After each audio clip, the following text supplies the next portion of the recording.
Tonight's thought.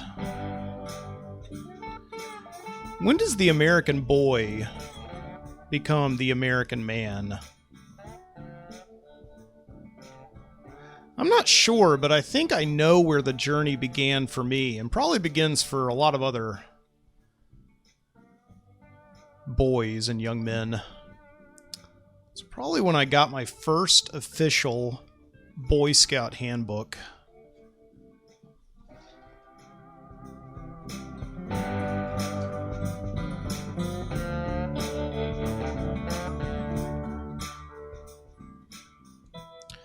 Yeah, it says here in the introduction, today you are an American boy.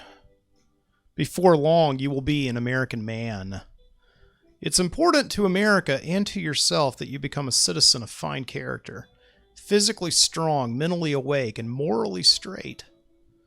Boy Scouting will help you become that kind of citizen, but also, Scouting will give you fellowship and fun. Yeah, I anticipated getting this Boy Scout Handbook all day, the day that I decided to join the Boy Scouts of America. Of course, it wasn't the Boy Scouts that I was joining. I had to wait a couple of years to join that. You had to go into the Cub Scouts first. The Cub Scouts train you to be a Boy Scout. And they have these packs that you join up with. Second grade is like the Wolves. Third grade is the Bears. Fourth grade and fifth grade are the Webelos. And I joined when I was a bear. I didn't have to go back and, do the whole wolf track. I could just go ahead and join as a bear. And they had the Boy Scout Handbook that I had to get, or I guess it was the Cub Scout Handbook, actually. And I was so excited about this. This was in the early summer. And my dad said, if you want to go and be a Cub Scout with all your friends, go do that. And I'll go to Rogers Army and Navy store today, and I'll get you the official Cub Scout Handbook. Just like, yeah. And like, you see, I wanted to be a part of something.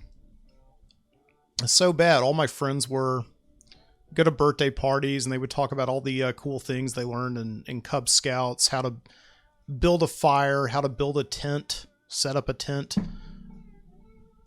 And yeah, the old cliche, you would get a knife. So I've got a Swiss Army knife right here. This is not mine from Cub Scouts, but anyway. Over the years, I haven't really used my knife that much, except for like really one thing. That's opening up bottles. I've got some cheer wine here. This is not beer. This is cheer wine, but my knife has opened up a lot more beer than it has cheer wine.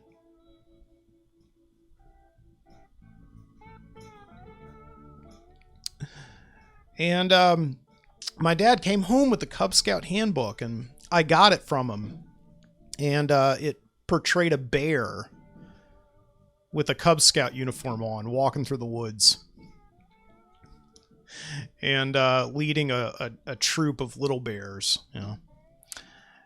And so I got it, and I sat down, and I read it all in one sitting. I found out later on you're not supposed to really do that. You're supposed to, meetings, you go through the whole book one chapter at a time. But I couldn't help it. I was so excited to be part of something that I sat down and read this whole thing. And then that night, my dad took me to my first Cub Scout meeting at the church in the piney woods of Alabama.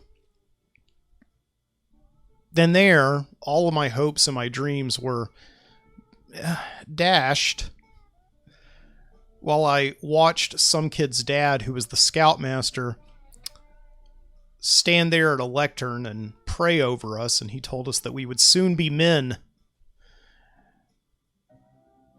Like, soon, like, can we get this over with? I want to be a man, sir. And then we, broke into our individual packs. Like the Wolves went one way, the Webelos went the other, the Bears went down to the basement, and we sat there for like another 30 minutes or so, and we learned how to tie knots. We learned how to tie the figure eight, the double figure eight, the clove hitch. And we tied them around little sticks and things like that. And I was like, okay, that's great. This is mildly frustrating, but I know how to tie a knot now. And, you know, by the time I left, I had no idea. I had kind of an idea how to tie knots, but, you know, no idea why I would need to tie them. That's, you know.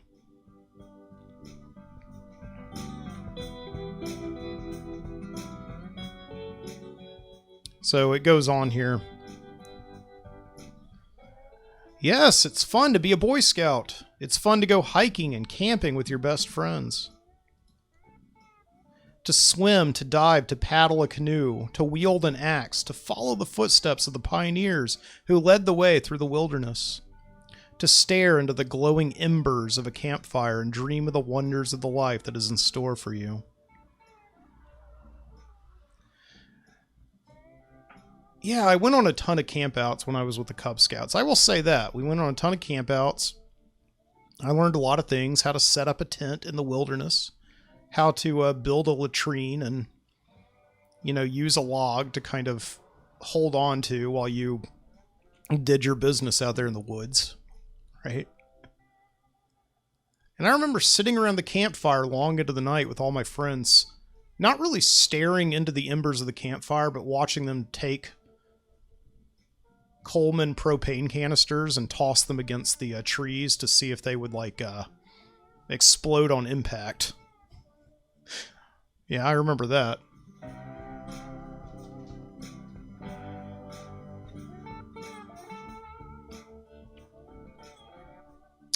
And it goes on. It's fun also to learn to walk noiselessly through the woods, to stalk close to a grazing deer without being noticed, to bring a bird close to you by imitating its call. It's fun to find your way cross country by map and compass, to make a meal when you're hungry, to take a safe swim when you are hot, to make yourself comfortable for the night in a tent or under the stars. In scouting, you become an outdoorsman. So my best friend and next door neighbor, Schaefer, was a lot of times he was my tent buddy when we would go on campouts. He would stay in the tent with me. And, you know, one morning, I remember Schaefer got up in his tent next to me and he announced that he had wood. And I was like, it's the morning. Are we making another fire or something? What's going on?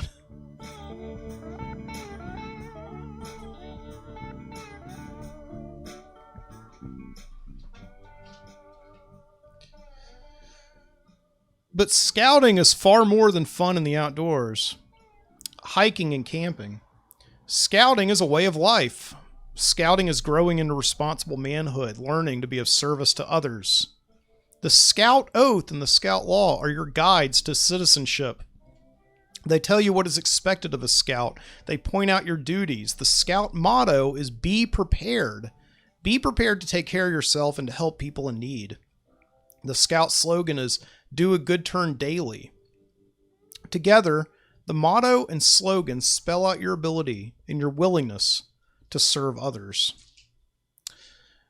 Yeah. I remember one time there was one particular scout meeting where I went in. The goal of this meeting was to recite from memory the Boy Scout Oath. Not the motto. The motto was easy. You know, the motto was be prepared, right? Well, I was not prepared to recite from memory the Scout Oath. Some of the students, you know, some of the scouts could get up and they could do it. Because they, you know, I don't know. I think their parents were really adamant that they be good scouts. And so they made them memorize it, right? Like it was homework or something. But I had no idea what the Scout Oath was. So I first had to learn it. And everybody else, once they learned what the Scout Oath was, they could go in the backyard and cook hot dogs and things like that. And I had to stand in there for my scoutmaster and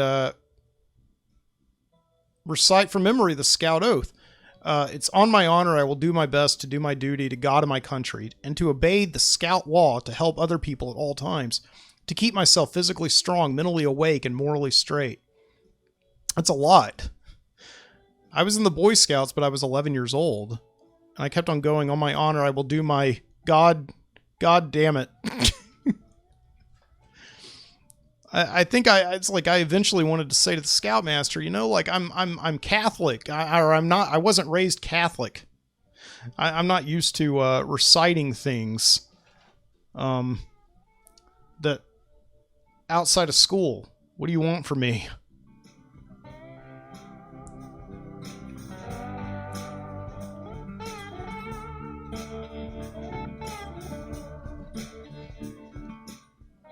Yeah.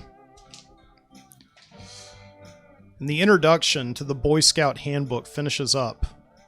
Your life as a scout will make you strong and self-reliant. You will learn scoutcraft skills that will benefit you as you grow. In time, you will develop skills of leadership as well. So pitch in, swing into action in your patrol and in your troop. You will have some of the best times of your life. Yeah, 5 years in scouting, and all I really had to show for it at the end was the first place medal for the Pinewood Derby. You know, the Pinewood Derby, where you make a little racing car out of wood and you race it down a sloped track. And I got first place out of the entire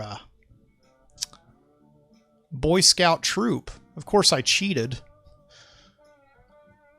Yeah, I put weights in the front of the thing to make it go faster down the slope.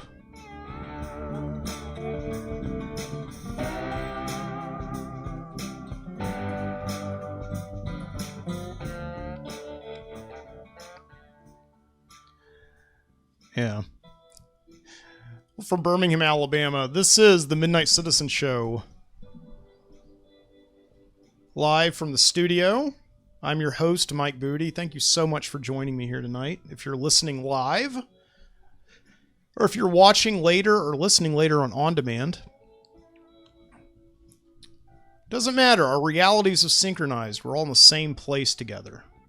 Same time and the same place, in the same space. It's going to be a good show. Yeah, I'm excited tonight. I'm going to light a candle. This is just, this isn't just any candle, though.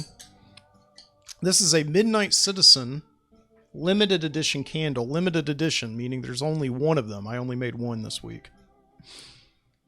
Yeah, I used to make candles quite a bit, and I sold them a few years ago when I was trying to raise money for my website,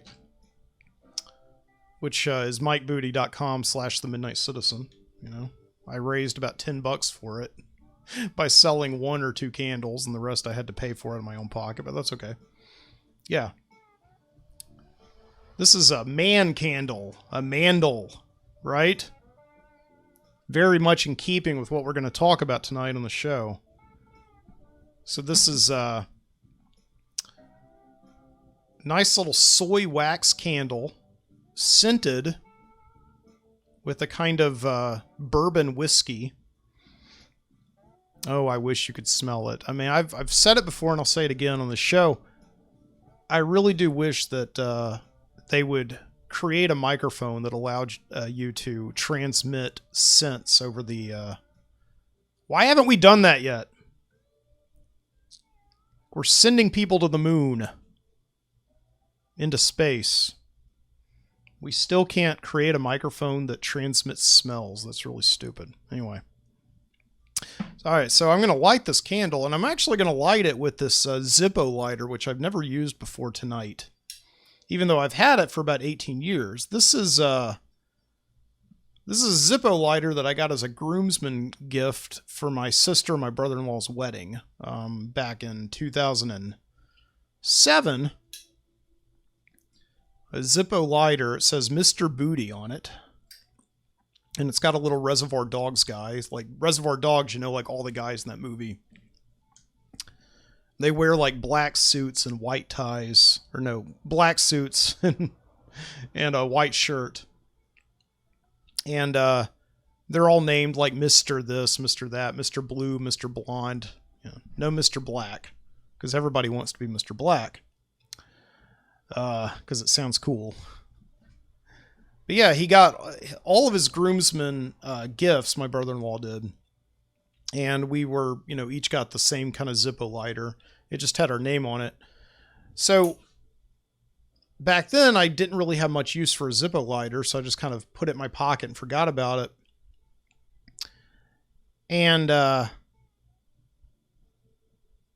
And I lost it. Like one day, about 10 or 11 years ago, around the time I had my first cigar, I was like, now I have time for a Zippo lighter. I have the use of a Zippo. And I couldn't find it anywhere. I looked and looked, and just for years, never could find it anywhere. I would be reminded of it every once in a while when I saw my brother-in-law. I would come home and look for it. I never could. And then about 2 years ago, I get this message on Facebook from some random anonymous person. And they said, hey, I did a search for your name on Facebook. I found a Zippo lighter in a parking lot with this very strange name on it, Booty. Is this by any chance yours?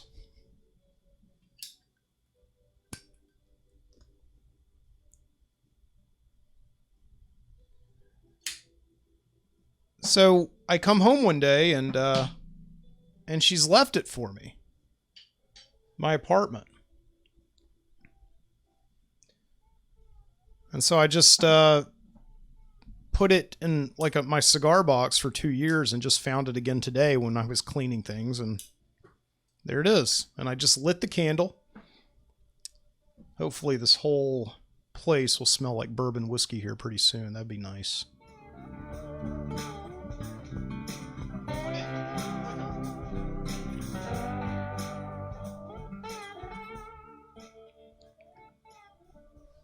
I really resent the idea that candle making is like girly or womanish or something like that. I know that in recent years, companies like Bed Bath & Beyond or Bath & Body Works or Yankee Candle, they've been trying to make candles ambient again for men. They've been trying to kind of bring back this notion that candles are actually quite manly, right? So all these companies are making candles that are in the scent of, for instance, bourbon or tobacco, or like fresh cut grass or something like that. I don't know. And I remember Yankee Candle had a big marketing push a few years ago for these man candles, these mandals, but it seemed like it failed because every time I go, I liked them. I would go in and get a campfire scented candle. And when I went back, when I burned the thing up, I went back to Yankee Candle and they weren't doing it anymore. So I guess it was either a novelty push or it was a flop or something like that. But you can't really get men to burn candles as much as women, it seems like. And, it's interesting because I'm looking at an article right here. Okay. This is from a website called The Art of Manliness. About, making your own candle. No, it's right here. DIY chandlery. And this is indeed where a few years ago I learned how to make my own candle. I found this website called The Art of Manliness. It just took me right to it. It says back in the day, before there was the electric light, there was candle making was considered a trade, just like anything else, like glove making, saddle making, blacksmithing, anything like that. It's just like men made the candles, right? So yeah, this week I engaged in the fine legacy of candle making. And it's really not that hard if you want to do it, If you want to make your own candle. You just get some soy wax, you get some wicks, and you need a wick setter. That's the hardest part of candle making, I find, is that you've got to set that wick perfectly in the center of that candle. And it does not stay. Like once you pour the wax in, and the wax, by the way, is going to start hardening pretty quickly.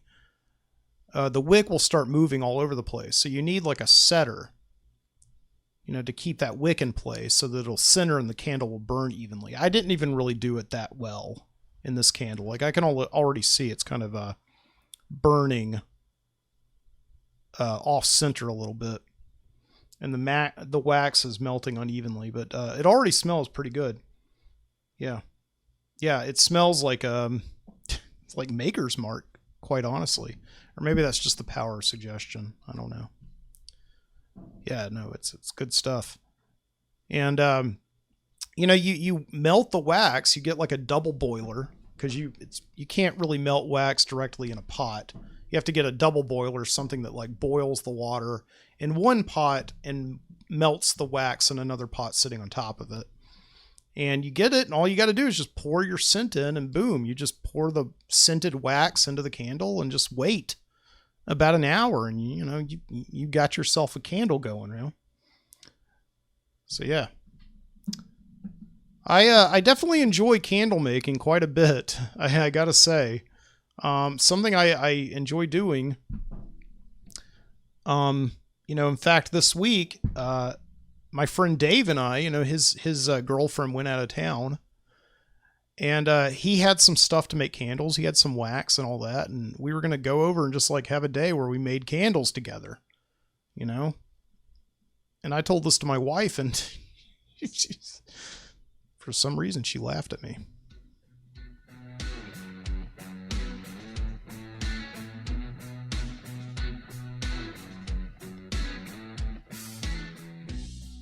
So yeah, if you would like me to make you a Midnight Citizen candle, please get in touch with me. Go onto the website, mikebooty.com/The Midnight Citizen. Comment on this video or on this podcast, and I'll make you one. I'll send it to you and everything. Right?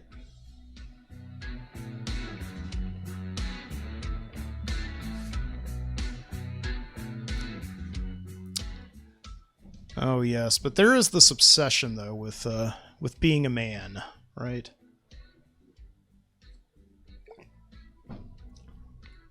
Yeah, it's really in the past few years, you hear things,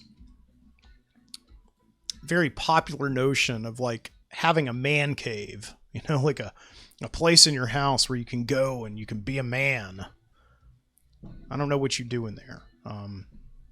I guess I can consider this little studio here, my office here at my apartment in Birmingham, Alabama, a man cave. I mean, it's got everything that I kind of need, all my toys.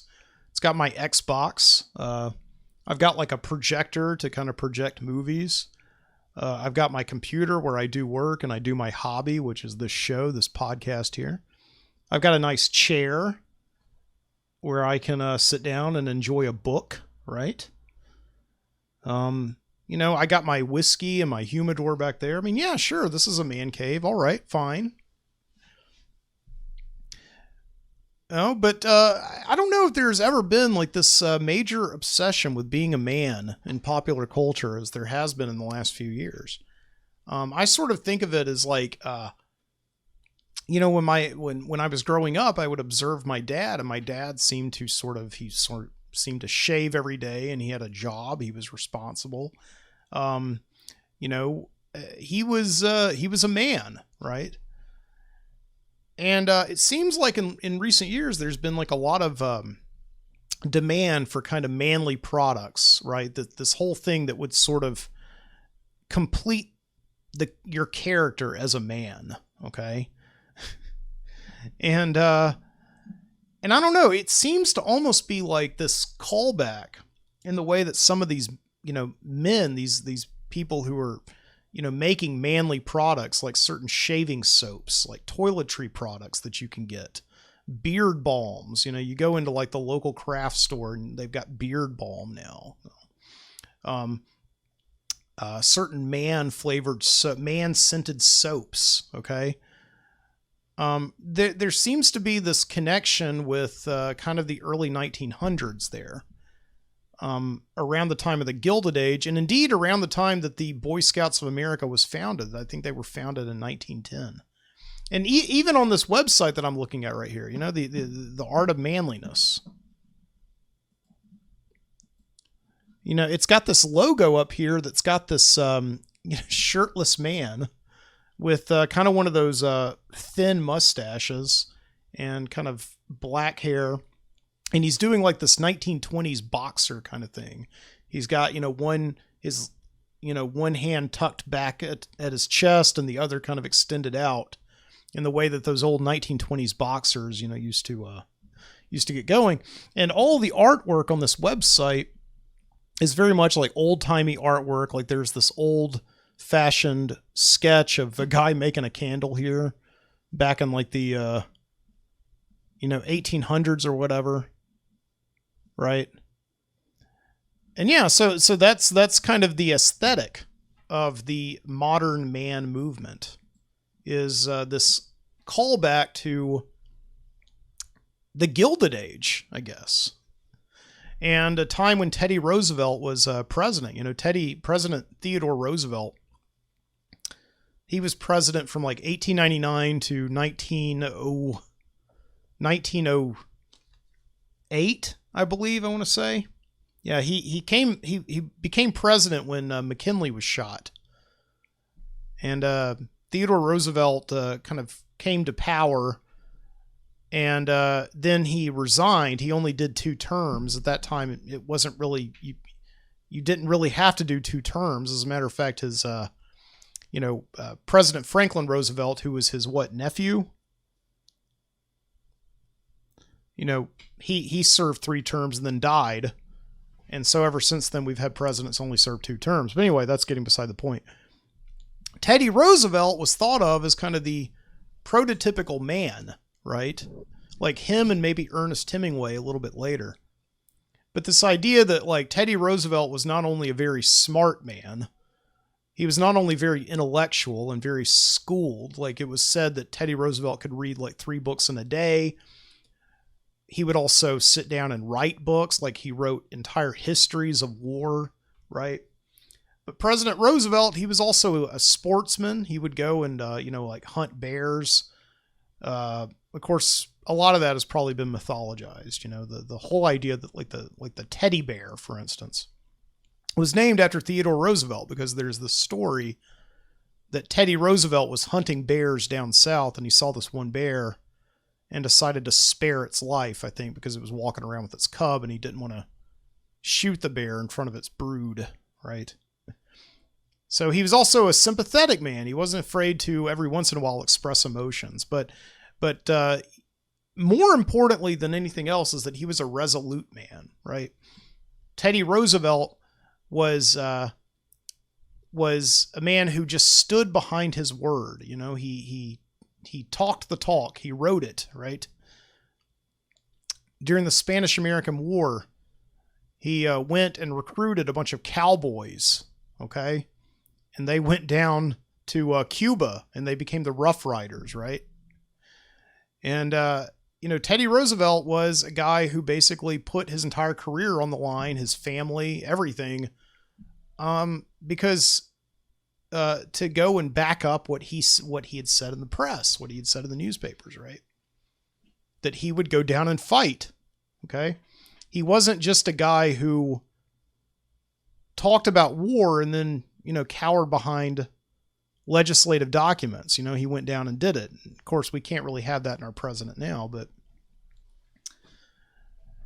but Teddy Roosevelt is like the archetypical man that I think people are obsessed with in a lot of ways, especially now. Because there's this, I think there's this feeling that we've lost that in a sense. We've lost that idea of what it means to be a man. The idea that Teddy Roosevelt never played Xbox. Teddy Roosevelt never spent all of his time binge watching Netflix shows. Get out there, damn it, and be a man.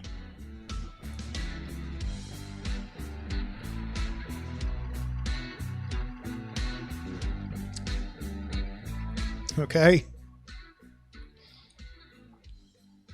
So there's this idea now that you've got to self-style yourself as a gentleman, right? And I think a lot of the culture is bent on what that looks like. Like I said, if you have a beard, there's all these manly beard balms you can get, you know. There's certain shaving soaps. You know, a lot of men now, I notice, and I did it too, and I got to say, it's amazing, are getting rid of the traditional shaving foam, and they're going back to the old brush style of shaving. You know, they'll get a brush and, you know, run it through some shaving soap in a coffee mug and shave that way. And I started doing that last year. I'm no different. I love it, actually. It's made me look forward to shaving. But certain, you know, it's this role though that we're playing. We're playing this role of being men, okay? And of course, you know, what does it actually mean, you know, to be a man, you know, outside of just looking like one, right? Outside of just like going to the gym and being physically strong, right? What does it say in the Boy Scout Handbook again? What makes a man? Right? And this is part of the Boy Scout oath. Remember, the one that I couldn't memorize. It's important to America and to yourself that you become a citizen of fine character, physically strong, mentally awake, and morally straight, right? Whatever morally straight means. You know.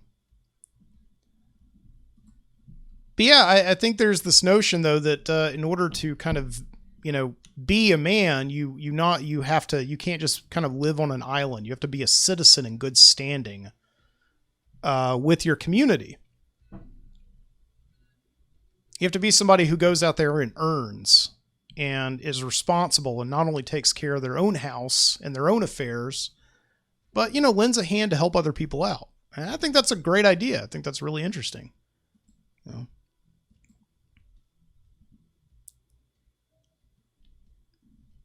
You know, it is interesting that we do have this interest in what the traditional man is like. And again, I think it goes back to the early 1900s, a time when the Boy Scouts were founded and the time when Teddy Roosevelt was president. There's this romance of like the titan of industry of the Gilded Age. You know, the Rockefellers and the J.P. Morgans and the Andrew Carnegies. You know, these are men who started with nothing. Well, J.P. Morgan actually started with a few $1 million, but you know, and then they went out and they built not just careers, but they built empires. Okay, to the point where Teddy Roosevelt had to come in and break them up and turn them into a lot of other little companies because they were essentially monopolizing and running everybody else out of business. So they were pejoratively called the robber barons. But this idea of like the titan of industry, that now it's like as a man, you know, you've got to be somebody with the will and the power to rise to the top of your game. Okay.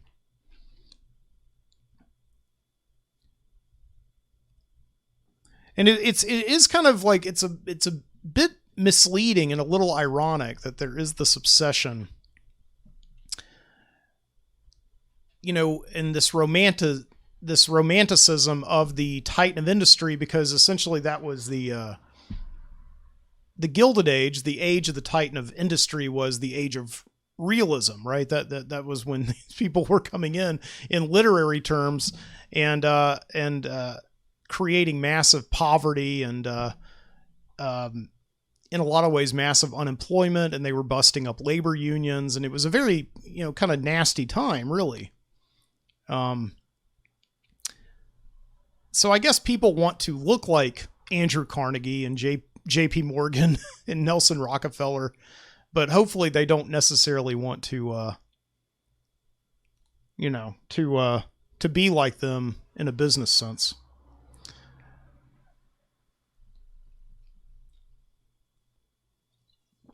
But I was thinking about this this week, and there was a book that I read a couple of years ago. It was a fiction book from the 1920s, written by Sinclair Lewis, called Babbitt. And indeed, you know, Babbitt was actually, it's pretty much a forgotten book now, unless you're kind of a serious book nerd. I'm not really, I'm an English teacher, but I'm not really a serious book nerd. But I do read a lot of books that interest me. And in this book, Babbitt did interest me. And it did, in the 1920s and 30s, it became adopted by Merriam-Webster's dictionary. The actual term Babbitt is a noun. And it means a person, and especially a business or a professional man, who conforms unthinkingly to prevailing middle-class standards. So the story Babbitt is about a man named George Babbitt, who is an insurance broker in the 1920s, okay, when the story was written. And he's a citizen in good standing in his community. You know, he takes care of his family financially. He's a member of the local Kiwanis Club. Everybody knows Babbitt. He can go to the local club, the cigar club, and tell a good off-color joke. You know, Babbitt is kind of everything to everyone. The only problem is that he doesn't really have any humanity, really. Like, he provides for his family, but he doesn't really have a love for them. They're sort of existing just to create to round out a character for Babbitt. You know, and he basically is just conforming without really thinking to what is expected of him as a modern American man. And it was also kind of this idea of being the modern American man in the 1920s is also wrapped up in this idea of like not only serving your community and your country, but also serving God, right? And this is very much in keeping with the Boy Scout philosophy of that time as well, and ever since then. You know, the idea that in order to be a citizen in good standing, you have to be morally straight. You know, you have to serve God and whatever comes with that. So, you know, you don't have an affair. You're not a homosexual. You go to church every Sunday and you tithe 10% of your income. Okay. You know, it's not just the idea that being a man means that you serve God. It means that it's God's providence that you serve, that you not only serve him, but you also serve your community through doing business and buying things, i.e. conforming unthinkingly to middle-class ideas of capitalism. And ultimately, that way you kind of rebel against the communist, right?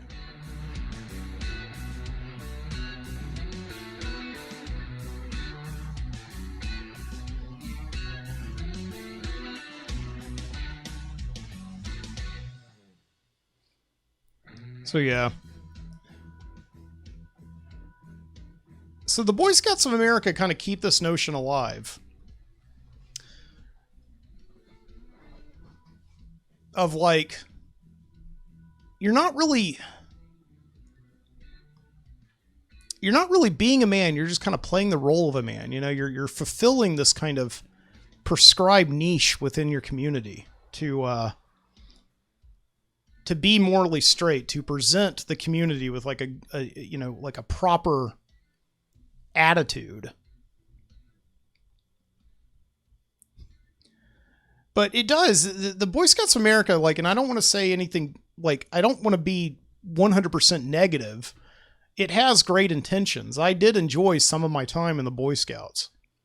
But I feel like it trained me to play a character. It was like we went into the basement and we learned how to tie knots. But we didn't really learn what those knots were for, right? I'm sure later on we could have learned a few things in context, but most of the time when I went into Boy Scouts, it was like stand at a trailhead and learn about venomous snakes. You know, you're kind of learning about these things, but you're not learning about them in context. You're kind of learning to have the knowledge, but not to really do anything with it. Okay?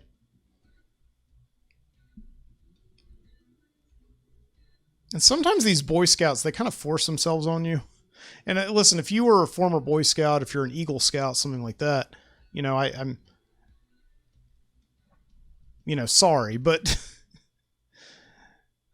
but you know, a lot of times you can always kind of tell if somebody was a Boy Scout because they'll be very forceful. They'll kind of come up and like solicit advice or give advice to you without you asking for it.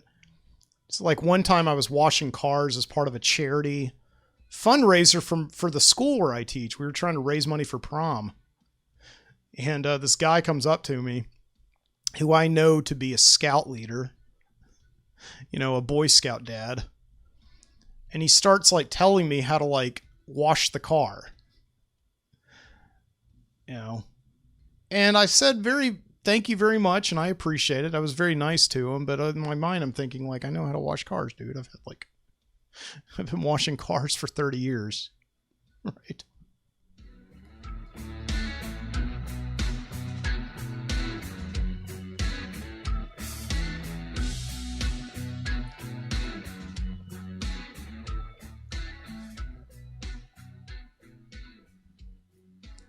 So I'm going to see if I can tie some knots tonight. So I remember these knots from Boy Scouts, you know, and they always teach you these weird kind of tricks of how to tie them. So like you have a hole right here, and you take the tail, and the tail is the rabbit. So the rabbit goes around the hole, and then he goes in the hole, and then he goes down into his hole, and you pull it, and there it is. There's a figure 8. Look at that. Well, you can't look at it if you're listening on audio, but this is on a live stream. And then you can do like you can do a double figure 8 knot, which is basically just kind of taking the hole, and the hole this time is the tail. So the hole, this is like this is your alien head. This alien is named Bob. So what Bob does is Bob bends down to pick a flower, and then a rabbit runs by him, goes behind him, so Bob contorts, and then he eats his own face. I don't think that's right. I don't think that's how they taught us in the Boy Scouts. I don't know. And then you've got this clove hitch, and the clove hitch, I know, I actually used this when I was working as a zipline guide. So the clove hitch is something that you kind of use to grip the rope around something. Like we used to have to rescue people if they got stuck in the middle of the zip line. And we would clove hitch a rope onto a weight. Then we would put that weight onto a trolley that we would then send down the zip line, and the person would sort of grab the weight, and then we would they would hold on to it while we would pull them back. So the clove hitch is like you're on a roller coaster, and you go over one loop-de-loop, and then you go over another loop-de-loop, and then the second loop goes under the first loop, and then you tie it around something. I'm using my Cheerwine bottle. And then you tie it, and then you pull tension. Look at that, you can lift it up. Oh, that's cool. There you go. Yes. I could still be a Boy Scout. I think I make a damn good Boy Scout, yeah.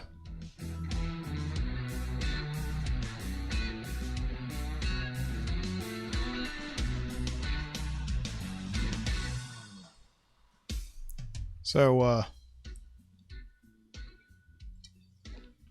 yeah, I sometimes thought about kind of like looking at the badges, at the merit. You know, you would get merit badges for being a Boy Scout.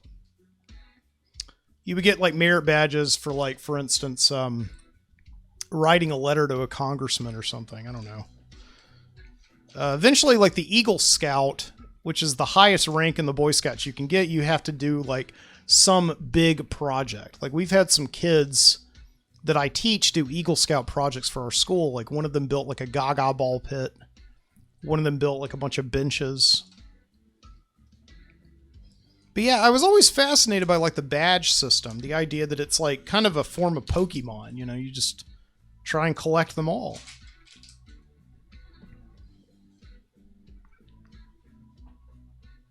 And I was thinking about, like, as an adult, you know, can I go and can I just do all of the stuff that it requires to get a merit badge and then just send off to Boy Scout National Headquarters and they send me the badges and I just start building it from there. Because I think as an adult, I would probably like it a lot more. You know, the pursuit of becoming accomplished and getting badges. Ultimately, it was because of the merit badges that I quit Boy Scouts. Yeah, I quit because you had to do a mile swim in order to move up to Boy Scout first class, I think. And I hated swimming, and especially the way that we had to get it is we were at Boy Scout camp for a week. And you had to get that badge by swimming a mile in like a dirty, muddy pond. I didn't want to do that. So I dropped out. Yeah.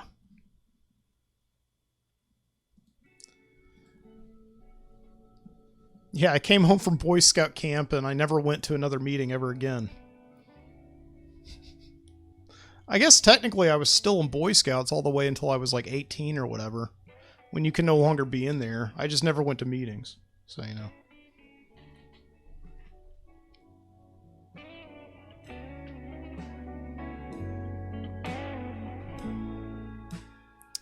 But yeah, I think now, though, that I understand that even though I always felt like the Boy Scouts, they were trying to teach me how to act and how to behave like a young man and like a man eventually would. I think there were some pretty good core principles that I now today learn. I just, and now today know because, you know, I guess I'm 38 years old. I mean, if I'm not a man now, I might as well be before too long. Okay. But yeah, I kind of feel like the basic tenets of being a man, and I think if they had taught me this in Boy Scouts, I would have been perfectly fine with it. And it would have made sense to me. You know, try to learn new things every day. You know, don't sit around all day unless you really feel like it. And, you know, just, it's okay to be lazy. Just, you know, make sure that you're not lazy like all the time. Be on time to work so that you don't get fired and, you know, you have to go and beg for money. If you're in a relationship, be a good boyfriend or be a good husband, you know. Don't be a jerk to people. I don't know. That's what I believe. If they would have just taught me that, I think I would have understood it. But I don't know. The Boy Scouts taught me that for some reason to be a man, I have to learn how to swim 1 mile. I'm not bitter. I'm fine. I had a lot of good times. Camping out and all that. You know, here's my oath. Okay? I'm going to start my own Boy Scout, you know, Midnight Citizen Scouting Club. All right, here it is. On my honor, I will do my best to take it easy, to be a good person to whomever I respect, and perhaps those that I don't, to help other people who ask for it, to work, but also learn to relax when the time calls for it, and to do a new podcast every Saturday night from Birmingham, Alabama.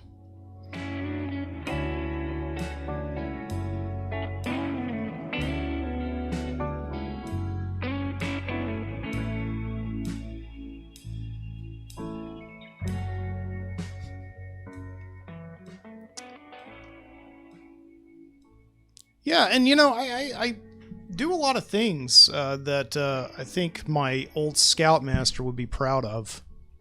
You know, I don't go to church every Sunday. I think he would be disappointed in me for that. But I still go camping quite a bit. You know, I haven't been in a little over a year. But I camp quite a bit. You know, I really did learn how to go camping in college, not so much in Boy Scouts. Like in Boy Scouts, it seemed like adults were kind of always doing things for you. But when I started going camping with my friends in college, that's when I really learned how to like do things like build a fire and split wood and things like that, right? Yeah. So I feel fairly accomplished with that. All right, so we're going to take a break here and listen to some music. Don't go away. We still got more stuff to talk about. This is the Midnight Citizen Show. Thank you so much for joining me.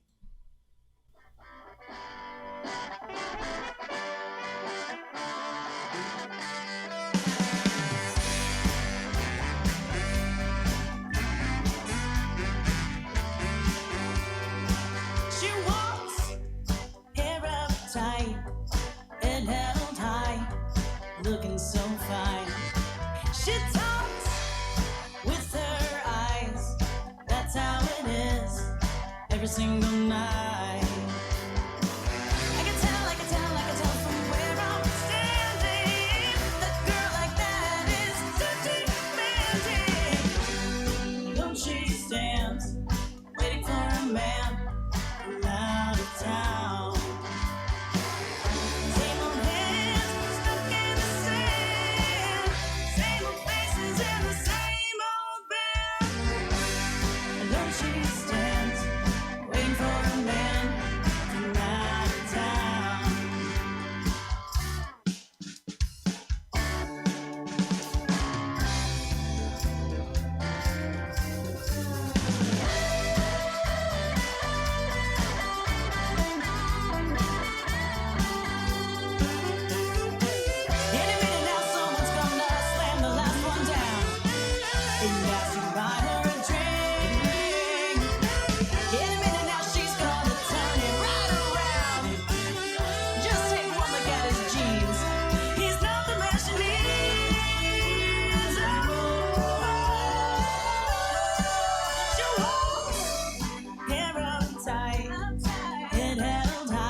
Waiting for that man from out of town.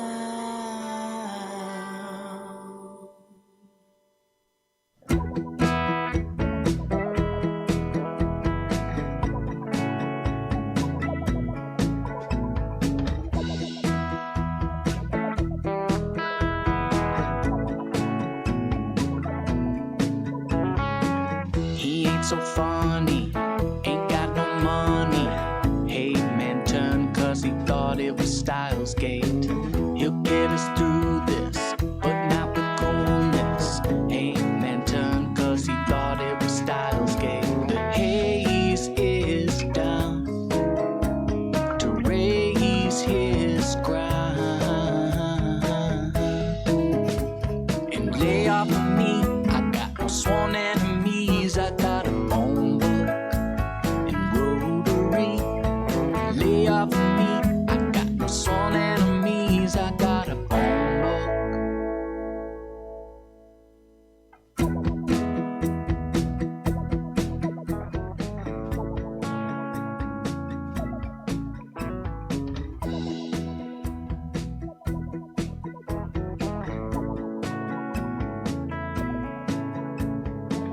Yeah, he's electric and quite eccentric. He'll bust a left cause he thought it was Styles Gate. He'll get us through this. this, cause we are through this. He'll bust a laugh cause he thought it was style's game. The haze is down to raise his ground. Lay off me, I got no sworn enemies. I got a phone book and rotary. Lay off me, I got no sworn enemies. I got a phone book.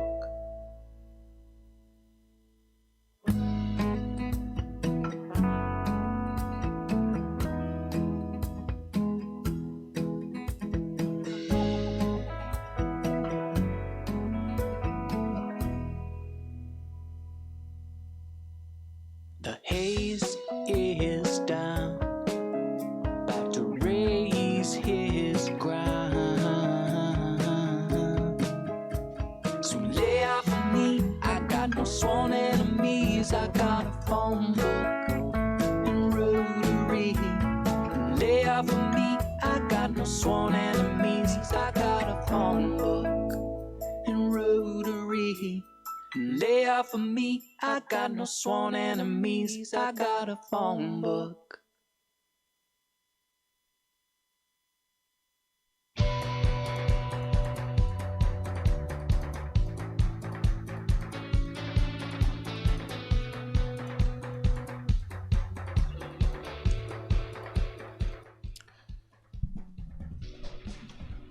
Welcome back into the studio. I hope you enjoyed that music break. Let's see who that was there. Yeah, you heard Forget the Whale, a song called Man Out of Town. I really like Forget the Whale. They actually comment and send me a thank you every time I play one of their songs on the show. So thank you so much, Forget the Whale, for offering up your music for free, as long as I attribute it to you, which I just did. And then you had that last song, Phone Book and Rotary by Derek Clegg. I've played him on past shows. That's from the album The Middler. Yeah, very good songs. And you can find them on the Free Music Archive at wfmu.org. Wonderful resource for creators like myself.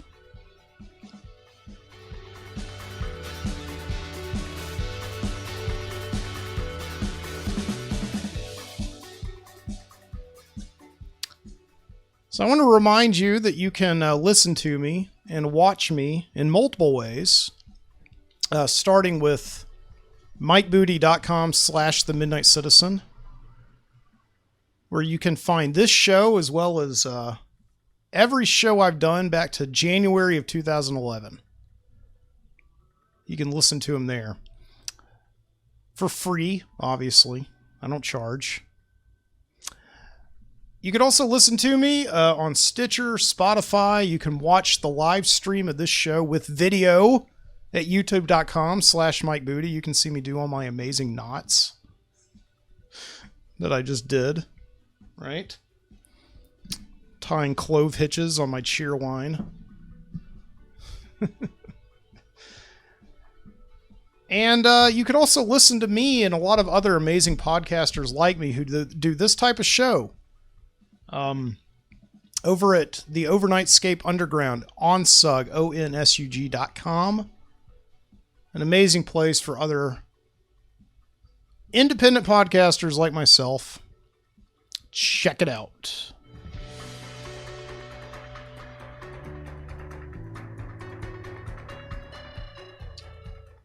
Yeah, I've got the Midnight Citizen candle burning bright over here.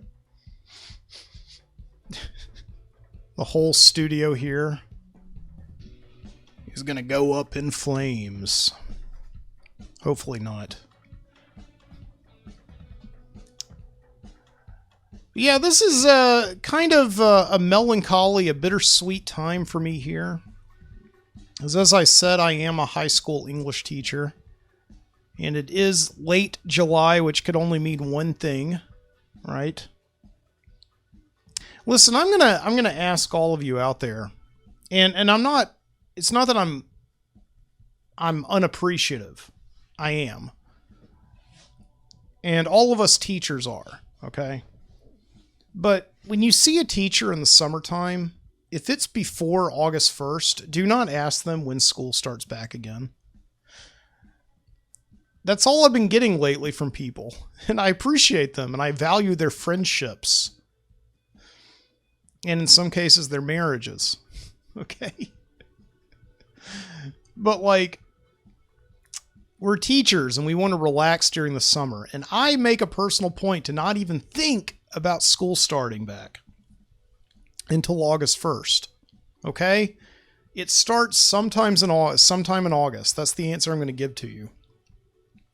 Between late May and the 1st of August. That's when school starts back, okay? Thank you.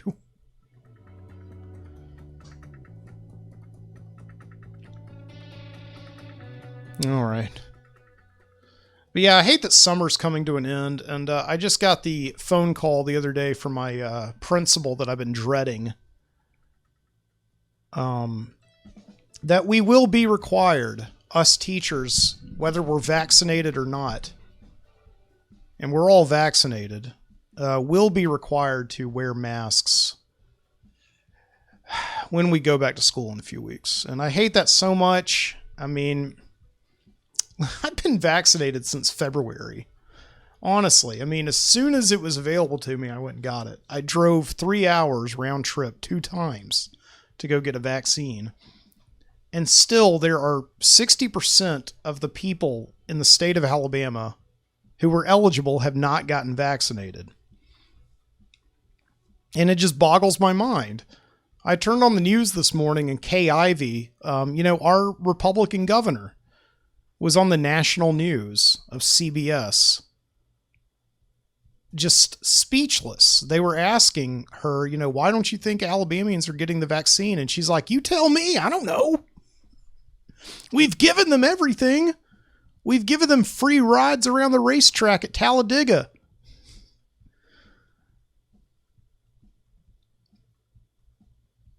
We've put Nick Saban on the television and told them that he got one. Nick Saban,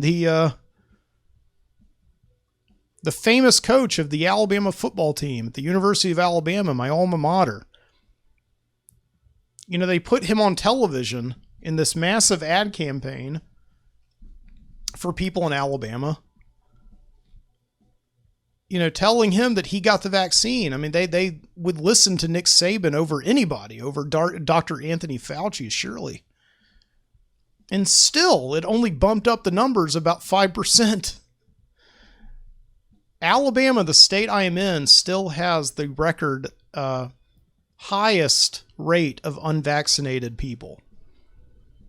And I was really thinking that back in February, okay, that's great. We're gonna probably have to wear masks until the end of the school year, but that's okay. We'll lick this thing and we'll get back to it next year. I no longer have to teach in a mask. I mean, teaching in a mask is terrible because I'm in a classroom. I have to talk all day long. And talking through that mask, I can't, I hit a breaking point there at the end of the school year. I was tired of doing it. I could not do it anymore, and now I'm going to have to. Because 60% of Alabama morons, well, I don't know.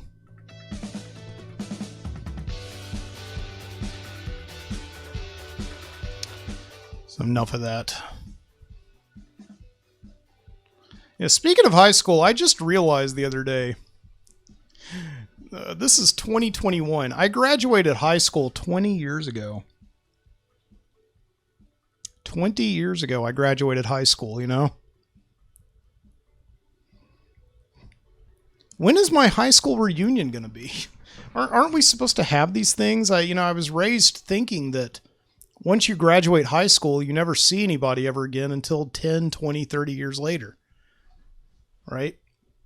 And there has not been any talk at all about a high school reunion for Oak Mountain class of 2001 until this week.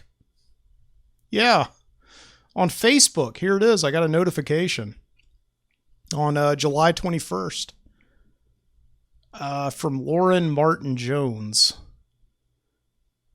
I can't remember who that is. I guess I went to high school with her. I've got 28 mutual friends with her, and here's a picture of her with like her kids and things. She says, "Hello everyone, I hope this finds everyone well. We are trying to plan our 20th high school reunion. Time flies. We're trying to gauge interest to plan something for the fall. We are possibly looking at September 25th weekend." September 25th. That's the week of my birthday. That's the week that I turned 39. And that's another thing I realized this week. I went into the living room the other day. My wife was watching the movie City Slickers. You know, the movie with Billy Crystal where he's got like a midlife crisis and he goes with his friends out to the desert and they drive cattle, you know, for like a week to try and regain some of their manhood. Oh my God, it's tying in. Look at that. They feel like they're emasculated men and they need to get back that manhood. Like the city and society has emasculated them by giving them these dead-end jobs and these thankless roles in society. And they have to go out and test themselves, right? You know, I was watching City Slickers and I realized the beginning of that movie opens up with Billy Crystal getting a call from his mother. And she's weeping and she's like, 39 years ago today, I went to the hospital and gave birth to you. Oh my God. I just realized I'm going to be 39. I'm going to be the same age that Billy Crystal was in that movie. Yeah. And I didn't go to my 10-year high school reunion, which would have been, 10 years ago, 2011. I didn't go to that reunion because I felt like 10 years was not enough time. You know, in 2011, I was still in graduate school. I just felt like it wasn't enough time to like get away from everybody and have like a little bit of grasp on life. And now 10 years later, I don't think 20 years is long enough, right? I don't know. I mean, I've accomplished things in the past 10 years, but I don't know. I mean, what really is the point of a high school reunion, you know? At least not today. I think it's like important to my parents' generation. You know, not too long ago, my dad had his 50th high school reunion, something like that. You know, it was important to them because they grew up in an age without Facebook, without social media. You know, you kept in touch with people by calling them on the telephone or mailing them letters. Now I'm going on here. I mean, I could just have a reunion with you guys on Facebook. Like, I know that's not very personal, but then again, I mean, I wasn't really personal with a lot of these people. Like, I'm looking at some of these, comments and, I notice, okay, there are two names here that I know. I know because I was in AP government with them senior year. Yeah, Jairus. I remember her very well. And Ben Glasgow. Well, I can't say his last name. Yeah, Ben, I remember him very well because, I actually just taught his daughter in summer camp a few weeks ago. I haven't seen Ben in many years, but his father was actually a teacher of mine. But yeah, I sent a Facebook message to Ben saying, like, I'm really enjoying teaching your daughter. She's great. And he's like, thanks, man. Yeah. I mean, that would be like no offense to anybody at all, but that would be about the extent of my conversation. I haven't kept up with any of these people, really. So funny. I'm looking on this page for Oak Mountain class of 2001. And before this post from July 21st of this week, the last post was December 10th of 2014. Yeah, one of my classmates, I guess I went to school with him. I don't remember him. He said, update, Hoover City Hall, Monday, December 15th at 6 p.m. Voice your opinion. He didn't want a gas station going on his neighborhood. So he's angry about that. Let me see all the way back. August 14th, 2011. Sorry I missed it. Hope everyone had a blast. I wish I was there too. It was great to see everyone. I had a great time. I had a blast. That was so much fun. everybody seemed like they had a really fun time at the high school reunion 10 years ago. Yeah, I did not go to it. My sister did, actually, though. My sister went to it because she's married to my brother-in-law, obviously, who gave me this Reservoir Dogs Zippo lighter, and who I did indeed graduate high school with. I take that back. I've kept up with one person from high school, the guy who became my brother-in-law. And my sister was 1 year behind us, so she went because she knew a lot of people. And yeah, I mean, they said it was perfectly fine. People asked about me, she said. I remember her saying, which was kind of cool. I don't know. I always kind of think it's just better just to kind of leave everybody with the impression that they had of you. You don't want to try and, go and show up and all of a sudden, it would feel like high school again. You would be back to just making the same old impression of yourself, but trying to like portray yourself as like the cool adult.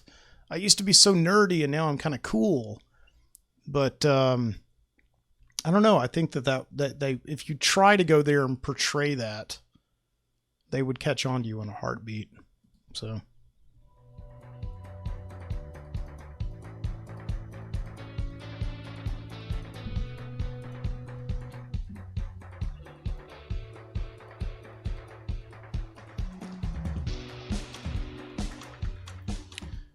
Yeah, it's interesting because you don't really feel like you're getting that old until a certain point. Like I was reading tonight. I was reading a book.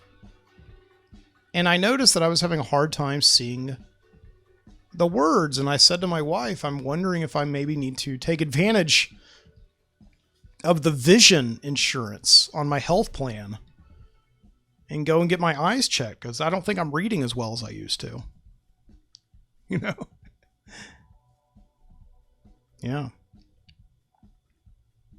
Just little things like I looked at a picture of myself this week and compared it with the picture of myself that I took last year, and I noticed that I have more gray hair. That's a sign of getting older, is when like your appearance, your physical appearance starts to change, like with hair, right? And you start getting hair in places like where you never knew it could grow, like between your knuckles, right? In your ears, okay? All this puberty that never ends. And I had this moment, a couple of weeks ago where I tried to do something that I always used to take for granted that I could do. And I couldn't do it anymore. And this was the fact that it was midnight and I had to print something up and my printer wasn't working. And I said to myself, okay, fine, I'll just go to Kinko's. Because like when I was in college or high school all the time and my printer would break, there was a Kinko's right down the street. It was open all night long for these express jobs that couldn't wait. And I went down the street to the Kinko's and it was closed at midnight. They apparently are not open anymore all night long, just during regular business hours. I guess the thinking being is that this is an increasingly paperless world. We no longer live in a world where people need copies at midnight. I don't know. They can just get it on their phone, I guess.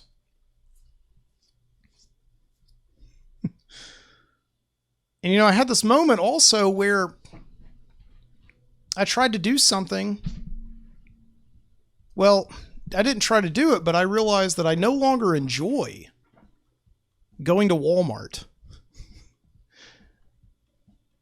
Like, going to Walmart is really not the funnest experience in the world, but going to Walmart when I was in my 20s, and especially in high school, used to be like one of the funnest goddamn things in the world. Just this place of like endless products that you could look at and entertain yourself by looking at and just walk around. It was such a fun place to go. And I no longer have any desire to go to Walmart, especially going to Walmart at midnight, Like my friends and I, we used to go and like film short films at Walmart. We would like smuggle a camera in, and we would go all over the place and just film each other, you know, just like looking at different things, you know, doing different tricks, you know, like kind of doing the whole Hard Day's Night thing of standing behind aisles, peeking up and then cutting the film. And then, you know, we're a couple of aisles back and we peek up again. Right. And eventually getting thrown out of Walmart. Like that was part of the whole entertaining experience, was going to Walmart and getting kicked out for doing something stupid. Right.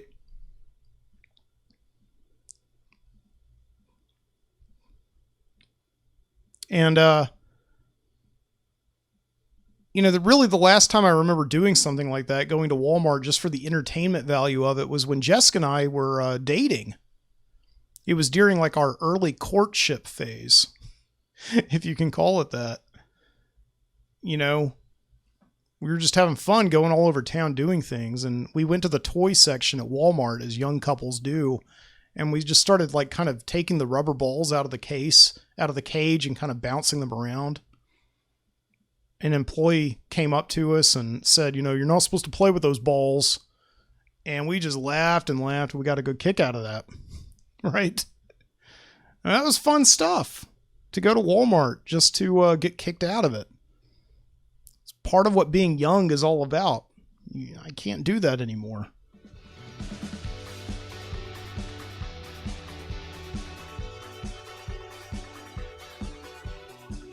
Yeah.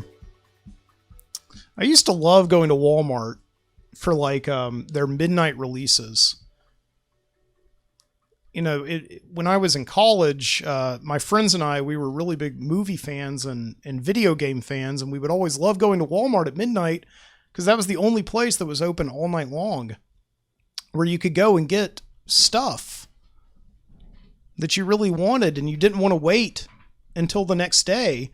I mean, you could wait until the next day and you could get stuff that ultimately you didn't really care about that much. But part of the fun and the entertainment of it was just going to Walmart and having this midnight adventure, you know, getting the thing that was released at midnight as they were putting it on the shelf.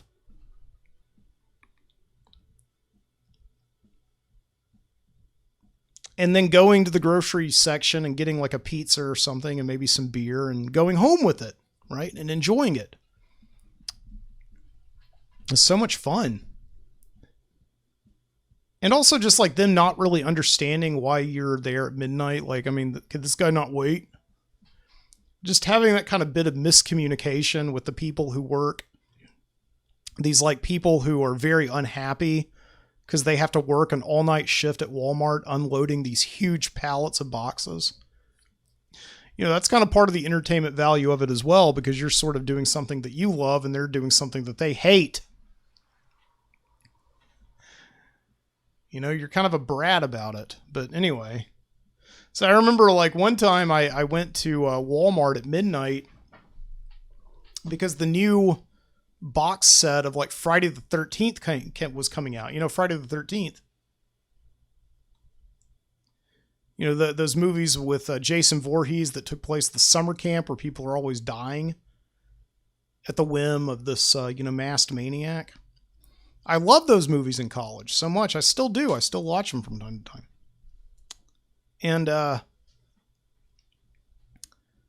after many years of just being able to watch them on videotape, the movie studio was releasing them all in this one box set. And I was so excited about getting it. I looked forward to it for months. Well, they had special features and all that stuff. And I went to Walmart at midnight, you know, I went back to the entertainment section. Of course, there were these miserable looking people with these blue smocks on that said, "How may I help you today?"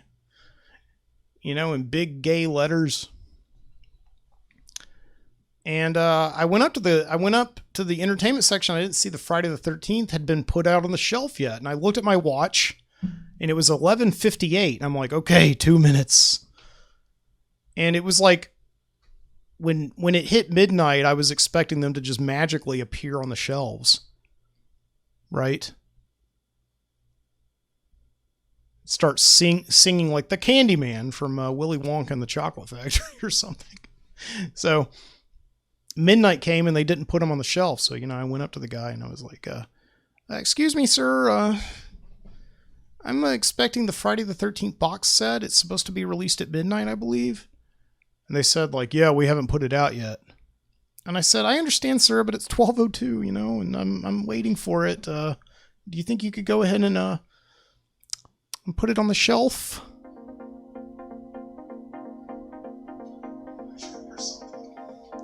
So, yeah. I don't think I'm ever going to have an experience like that ever again, I mean, I guess I could. I mean, Walmart's probably open right now, and it's midnight here in Birmingham, Alabama. I can go. No.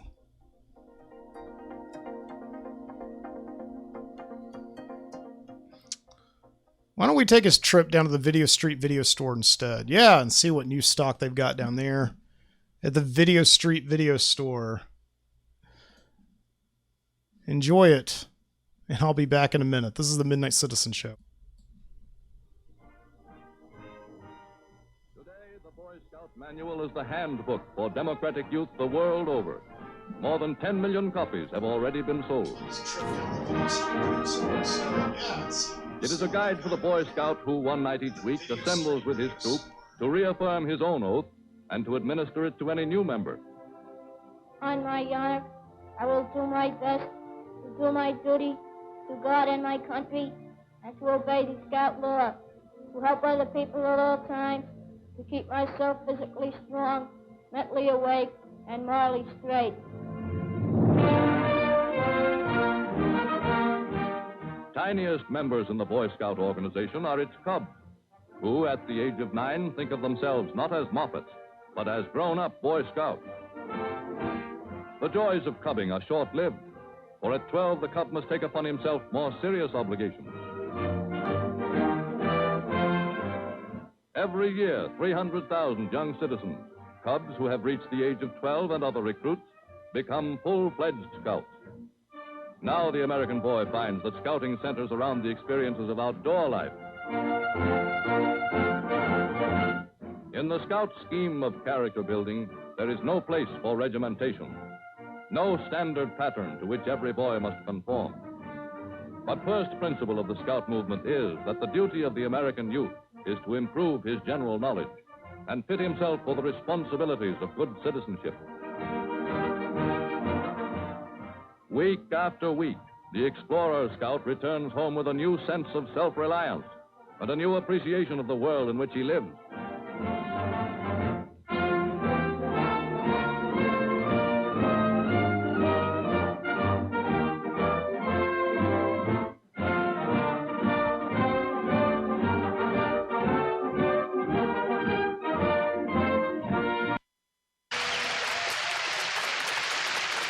We are going now to Super Dave Osborne, who has once again promised us something spectacular. Super Dave?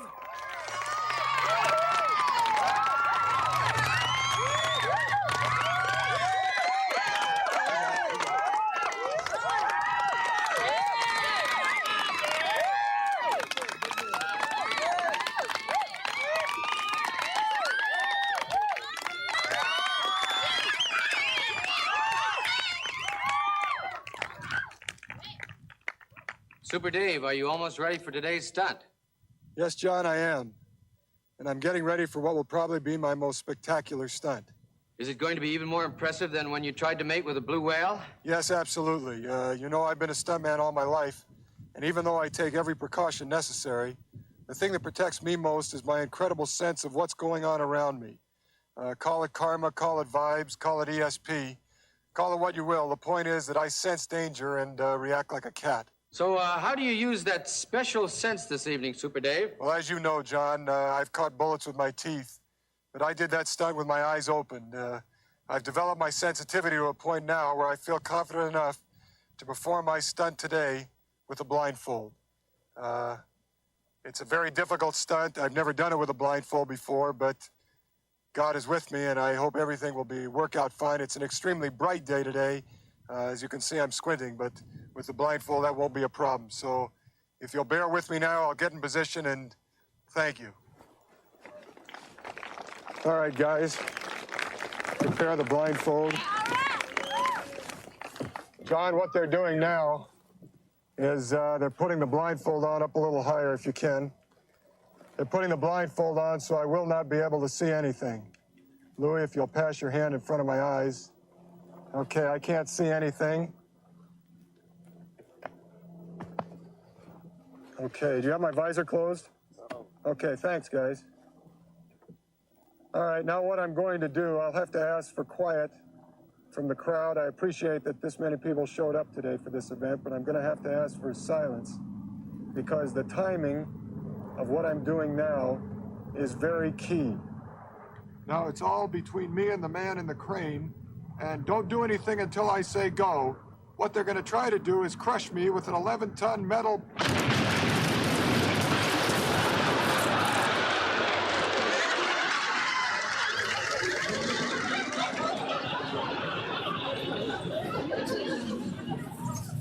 I'm okay.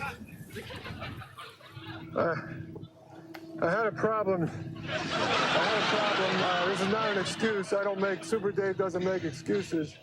But it wasn't the blindfold that did it. It's just that what I arranged with the guy who was running the crane, what I was supposed to do was I was supposed to put my visor down, then lock into the wall, and then he wasn't supposed to move the ball until I said go. Wait, I didn't mean go.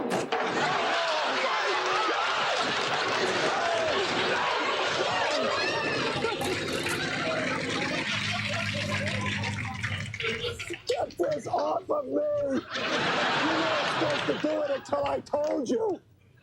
God, I'm in pain. Get this off! Oh, I need help! Help me, Sonny! Sonny! Sonny, help me! I have to go to a hospital. I shouldn't have done this. I can't believe the guy in the crane. Take it easy, Sonny. I'm in a lot of pain. Everything's broken. I drive real slowly and don't do anything until I say go. Sonny, I'm not ready. Sonny, listen to me. Oh. Well, John Biner, I'm sorry this didn't work, and I'm going to have to cancel my appearance at your birthday party Saturday where that elephant was going to step on my nuts.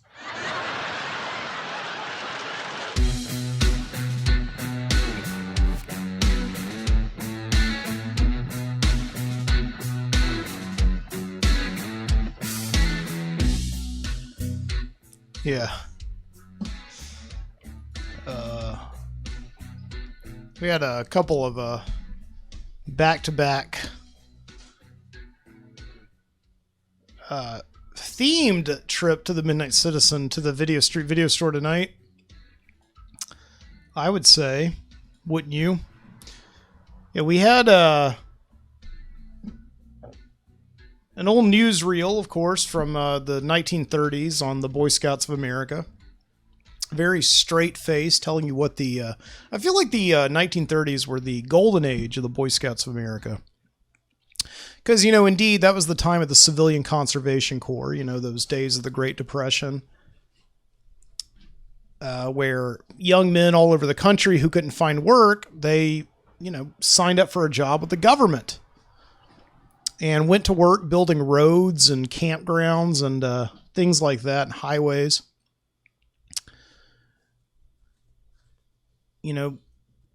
They were given a place to sleep and they were given meals, and they had to send like 80% of their income back to their families. And that was kind of one of Franklin Roosevelt's great plans to get, to not only like get American men working again, but also to boost the morale of the country, to stimulate the economy and all that.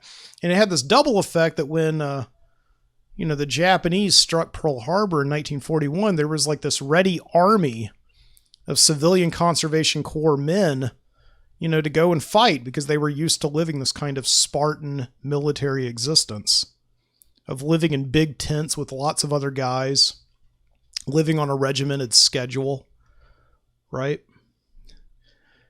And the Boy Scouts was kind of the precursor to the Civilian Conservation Corps. You know, the Boy Scouts kind of treats kids in the days before they're eligible to go into the military, you know, to live with each other in a healthy communal atmosphere,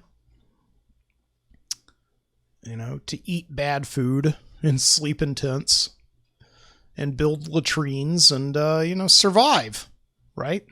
Out of their comfort zones. So yeah, we had that. And then we had a clip of Super Dave Osborne. I'm not sure what year that was filmed. I have to think probably late 70s. But yeah, Super Dave Osborne is the alter ego of comedian Bob Einstein, who is also comedian Albert Brooks's brother. And Super Dave, I forgot about him. I always liked him when I was a kid. He would come on and, you know, pretend to do all these stunts. And of course, the stunts would go horribly wrong. Like, you know, that one, you know, this gigantic wrecking ball hit him in the stomach off cue and then dropped on him on his groin area. Oh, right. And that was it. That was the joke, but it was funny and it's hilarious. And I think what sells that is Bob Einstein essentially satirizing the idea of manliness. You know, the idea that, like, you know, Super Dave doesn't make excuses, right? And coming up with these, like, great, because that's what the idea of the daredevil is. You know, he's this guy who flies in the face of danger, you know, who's not afraid to put his brawn on display.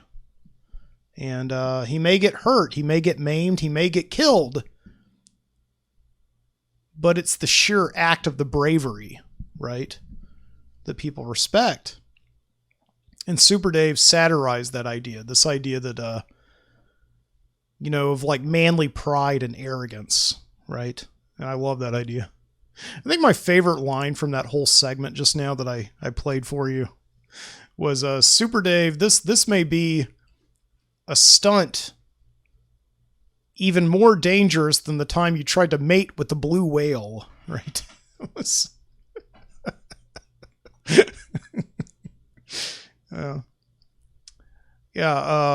Bob Einstein died a few years ago, unfortunately. But he was on Curb Your Enthusiasm for years as Marty Funkhauser, right? Very funny guy. And interestingly, I heard this story not too long ago where him and Albert Brooks, their dad, was a very famous comedian in his own right. And his father actually was at his last performance ever as a comedian was at the Friars Club roast of, you know, the Friars Club, that very famous club for comedians. You know, they had a tribute to Lucy and Desi, Lucille Ball and Desi Arnaz.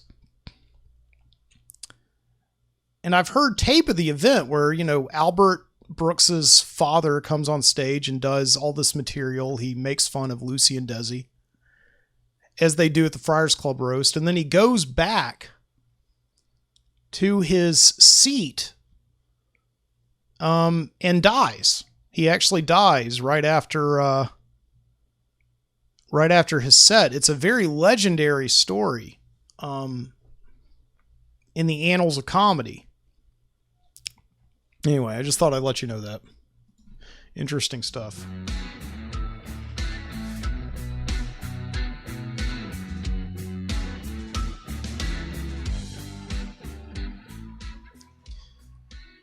All right, and lastly tonight on the show, I talked to you a couple weeks ago about going to Barnes & Noble and hanging out with all the other sweaty film nerds and taking part in the big sale of Criterion editions, right? The Criterion edition is like really the last holdout of great physical media. You know, they put out these masterfully packaged DVDs and Blu-rays of classic films. And it just makes you want to become a film lover all over again. You know, they just put these amazing movies out. And a couple weeks ago, I said that I went to Barnes & Noble and kind of splurged and got a few Blu-rays and DVDs of Criterion editions, you know, including a couple of films by Albert Brooks, you know, Lost in America and Defending Your Life. And yeah, this week I decided to go back and get a couple more because it was a new pay period, and why not? I had some money in my bank account. So yeah, I just kind of wanted to say what I got. So I got this film called Medium Cool by Haskell Wexler from 1969. If you've never seen Medium Cool before, this is an interesting movie. You know, Haskell Wexler is, of course, the iconic, legendary cinematographer who filmed movies like Bound for Glory and American Graffiti. Excellent cinematographer, but in 1968, he made this movie Medium Cool, which is, it's part narrative and part documentary. The narrative part of it, the fictional part of it, involves a cameraman played by Robert Forster. You may remember him from like Jackie Brown, for instance. Kind of going around and getting camera footage of just different events. And this is in Chicago in 1968. And obviously there's a lot happening in Chicago in 1968. It seems to be kind of like the, you know, the cross section of the political social upheaval of the time. Culminating, of course, very famously in August of that year at the Democratic National Convention, where, you know, the National Guard and members of the Chicago Police Department heavily sedated and fought back against rioting protesters who were there because the Democratic National Committee or the Democratic Party was not really very favorable to, or they were basically turning a blind eye on Vietnam. And these student protesters hated them for that. And of course, Robert Kennedy had just been shot. Martin Luther King Jr. had just been shot. So it seemed like kind of all the progressive heroes were dying. So all this stuff kind of happens in 1968, and Haskell Wexler is there. And he's got his fictional cameraman played by Robert Forster going around and filming things like the National Guard preparing for the inevitable, preparing for rioters. Yeah, the movie is very interesting because, of course, the last 25 minutes or so of the movie takes place with the narrative going into the Democratic National Committee. So a lot of the film is actually shot during the actual riots themselves. And so it's an interesting movie that way. And what I find so fascinating about it is the idea that, like, as somebody who went to college to do news, and of course I eventually very wisely decided not to do that. But I'm very interested in like filming things and recording audio and documenting things. You know, this is what I do. I enjoy doing that stuff, going out into the world, taking pictures, taking video, recording audio. It sometimes affords you a certain filter. You feel like you're not actually part of the action. If you're looking at something through a lens, you feel like you're watching it on TV. You feel like you're objective to it, right? And what the movie is involved in is it actually shows kind of the moral dilemma that the main character faces with that, where eventually he has to make this decision. You know, am I objective or am I subjective? Am I part of the movement or am I divorced from it? No. It's a very interesting movie, Medium Cool. It feels like it honestly could have been filmed yesterday.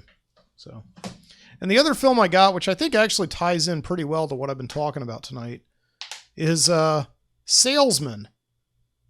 One of the great documentaries of all time. This is made by the Maisel brothers. Oh, I didn't even realize it also coincidentally came out in 1969, the same year as Medium Cool. And Salesman is indeed a movie about men who are completely apolitical, objective. They don't give a care whatsoever about what happens in Vietnam or in Chicago at the Democratic National Convention. They're just interested in where their next meal is going to come from, if they're going to be able to send some money home from their kids. They're a group of traveling Bible salesmen. This is a great example of direct cinema. What I was talking about a couple weeks ago with Town Bloody Hall, the other movie I got on Criterion, which is about, Salesman is a movie that just has documentary filmmakers following these people around. They have no idea what they're really filming, if it's ultimately going to add up to anything, but they're just filming something and then they figure it out later, right? And so what I find most genuine about the men in Salesman, the Bible salesmen, as they go from house to house and hotel room to hotel room and pack of cigarettes to pack of cigarettes, right, is they're not playing any role whatsoever. Even when they're selling, even when they're trying to have to put on this, they're kind of foul-mouthed and kind of like, they're not really the kind of people that you think would be selling Bibles, right? But even when they are in the living rooms of these poor Catholic people who are chain smoking cigarettes and suffering from arthritis and living these hard lives in these cold climates, I think they shot a lot of the film in Wisconsin, right? These Bible salesmen are still genuine people. They're not really playing a role. They're just their genuine selves. They're men doing what men do. Just trying to eke out a living, right? Not being pretentious, not putting on a role or playing a character, but just they're being men. And Salesman is a great film to check out. I would highly recommend it. This week I also, because I've been so obsessed with the Criterion movies lately, I actually did go on. I got a subscription at the Criterion channel, which is like $10.99 a month or something like that. But they've got a lot of those movies on there. On the Criterion channel, you go on there and it's an interesting channel. They don't it's not that they only have the movies. They also have special features that you might find on the disc, like commentaries, making ofs, things like that. So anyway, all right, it's good stuff. Check it out.